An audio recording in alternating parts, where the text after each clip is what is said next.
duduknya, kursi, meja. Nah, sebelum kita mulai pembelajaran, kita berdoa dulu menurut agama dan kepercayaan kita masing-masing. Berdoa dimulai. Berdoa selesai. Nah, gimana kabarnya hari ini? Sehat semua ya? Ada yang absen? Oke, tidak ada. Nah, baiklah, melanjutkan pembelajaran kemarin, kita hari ini belajar tema 4, subtema 2, pembelajaran kedua. Nah, pada pembelajaran kali ini, Ibu berharap anak-anak Ibu dapat mengetahui dan dapat menjelaskan apa itu makna hubungan dari simbol dan sila-sila Pancasila. Kemudian dapat mengetahui dan dapat menentukan keliling dan luas dari persegi panjang dan segitiga. Kemudian anak-anak Ibu dapat mengetahui dan membuat contoh dari gambar dan bentuk 3 dimensi. Baiklah, kita masuk ke materi yang pertama, yaitu simbol dan sila-sila Pancasila. Ini Ibu bagikan dulu gambar dari sila-sila Pancasila, nanti Ibu akan menjelaskan dan kalian pahami ya. Nah, ada yang tahu sila pertama dari Pancasila itu apa? Ya, ketuhanan yang Maha Esa. Ketuhanan yang Maha Esa itu dilambangkan dengan sebuah cahaya. Ada yang tahu maksud dari sebuah cahaya ini? Sebuah cahaya diartikan yaitu Tuhan kita, bahwa Dia adalah sumber cahaya bagi kita semua. Kenapa dikatakan sebagai sumber cahaya? Karena Tuhan ini sudah ada sejak kita belum berada di dunia ini, dan Tuhan kita ini yang mengatur segalanya, yang Maha mengetahui atas segalanya. Makanya dikatakan sebagai sumber cahaya. Nah, sila yang kedua dalam Pancasila yaitu kemanusiaan yang adil dan beradab. Kemanusiaan yang adil dan beradab itu dilambangkan dengan sebuah rantai yang terdiri atas mata rantai yang berbentuk segi 4. Nah, dan lingkaran yang saling terkait membentuk sebuah lingkaran. Mata rantai ini melambangkan laki-laki, dan lingkaran tadi melambangkan seorang perempuan. Mengapa mata rantai ini melambangkan laki-laki dan lingkaran tadi melambangkan perempuan yang saling terkait? Karena laki-laki dan perempuan itu tidak dapat dipisahkan satu sama lain. Karena manusia ini diciptakan untuk bersosial, tidak bisa terpisahkan dan saling membutuhkan satu sama lain. Nah, sila yang ketiga yaitu Persatuan Indonesia. Persatuan Indonesia ini dilambangkan dengan pohon beringin. Kenapa pohon beringin? Karena pohon beringin ini kan besar, banyak orang-orang bisa berteduh di bawahnya dari sinar matahari, dari hujan. Sama halnya dengan masyarakat Indonesia yang berteduh atau berada di bawah sebuah naungan negara Indonesia.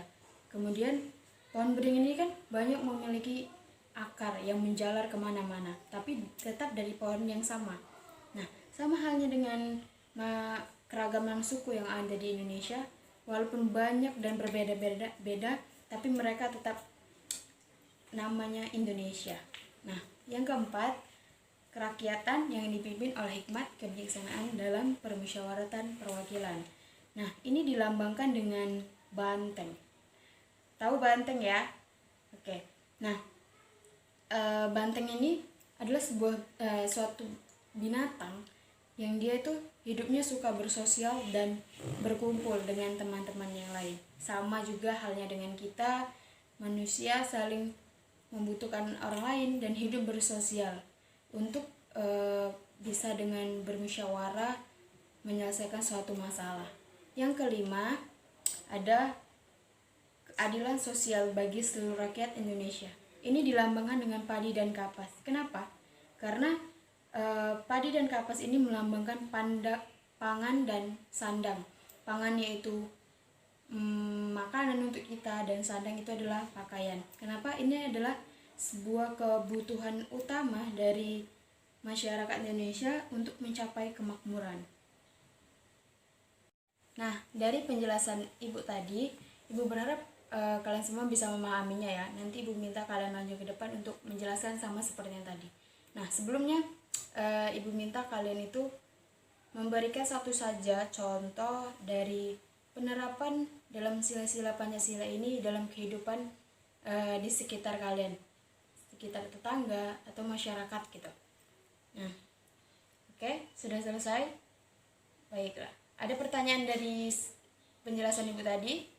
Oke, tidak ada ya. Nah, kita lanjut ke materi selanjutnya. Materi selanjutnya adalah keliling dan luas, persegi, persegi panjang, dan segitiga. Nah, ini persegi panjang ini ya. Di penjelasan sebelumnya, pada pertemuan sebelumnya kita sudah mengetahui apa itu persegi panjang, persegi, dan segitiga. Nah, sekarang kita akan mengetahui keliling dari persegi panjang, persegi, dan segitiga.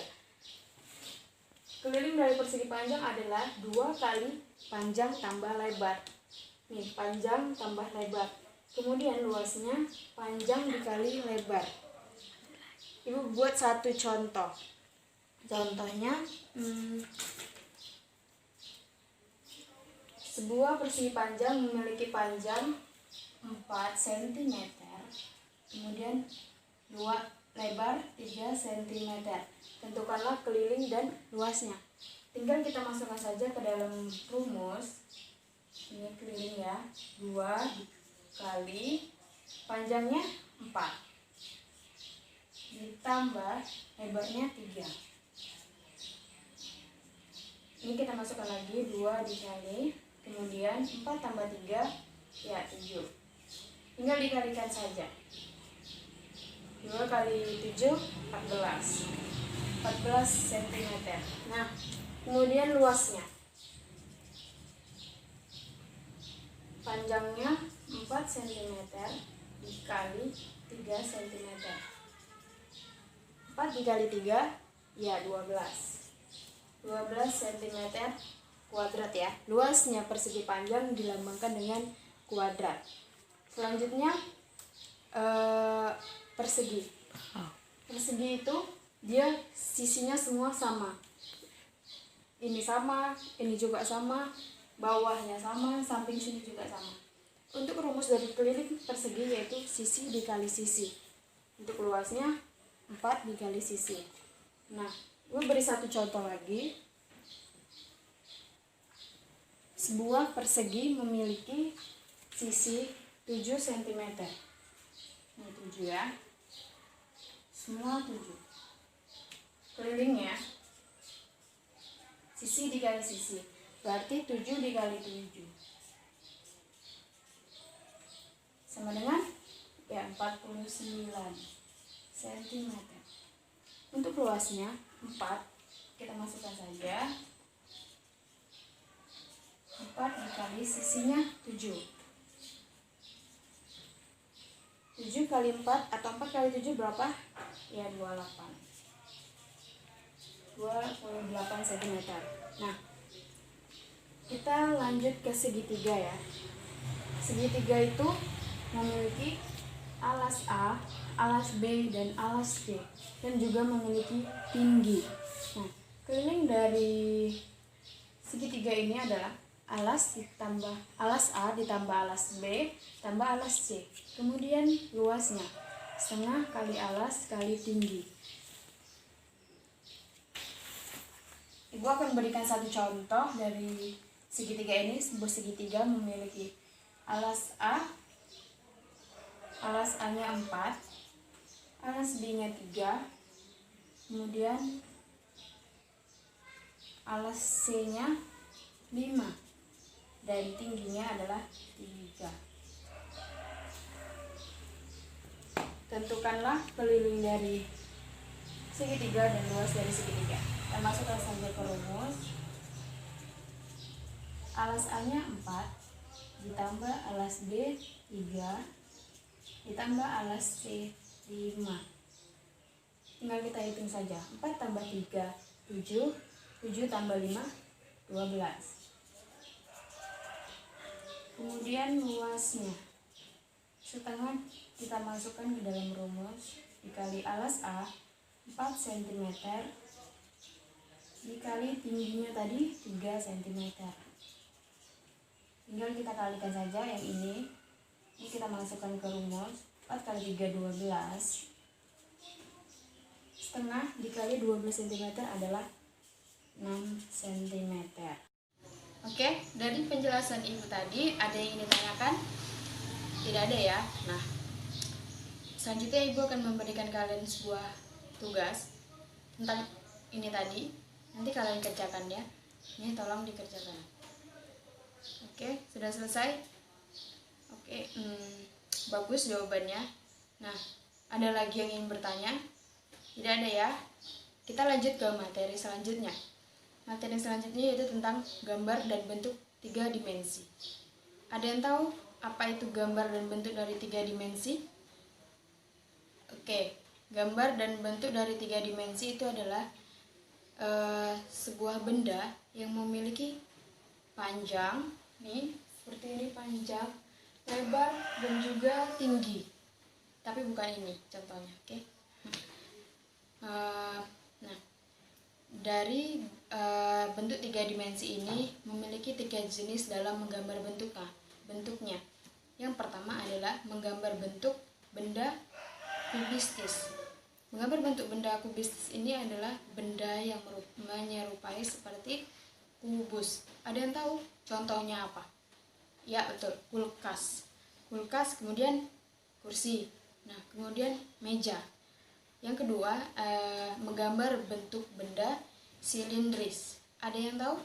Ya, menggambar bentuk benda silindris ini benda yang menyerupai seperti silinder. Ada yang tahu contohnya apa? Botol, kemudian gelas, dan teko. Nah, yang ketiga, menggambar bentuk benda bebas. Maksudnya adalah benda yang menyerupai atau benda yang tidak beraturan. Ada yang tahu contohnya apa? Ya, contohnya adalah buah-buahan dan juga bebatuan. Nah, dari benda-benda tadi, ada yang ditanyakan lagi? Oke, tidak ada ya. Nah, ibu akan memberikan kalian tugas di rumah untuk menggambar benda 3 dimensi yang telah kita sebutkan tadi. Dikumpul pada pertemuan berikutnya ya. Nah, pembelajaran kita hari ini sampai di sini. Ada yang bisa membantu ibu untuk menyimpulkan pembelajaran? Oke. Tadi kita sudah mengetahui apa itu makna dan hubungan dari simbol dan sila-sila Pancasila. Kemudian kita juga tahu keliling dan luas dari persegi panjang, dan segitiga. Kemudian kita juga tahu apa itu gambar dan bentuk dari 3 dimensi. Nah, bagaimana pembelajaran hari ini? Alhamdulillah ya, menyenangkan. Nah, pembelajaran kita hari ini cukupkan sampai di sini. Semoga kita dalam keadaan sehat dan bertemu pada pertemuan berikutnya. Terima kasih. Wassalamualaikum warahmatullahi wabarakatuh.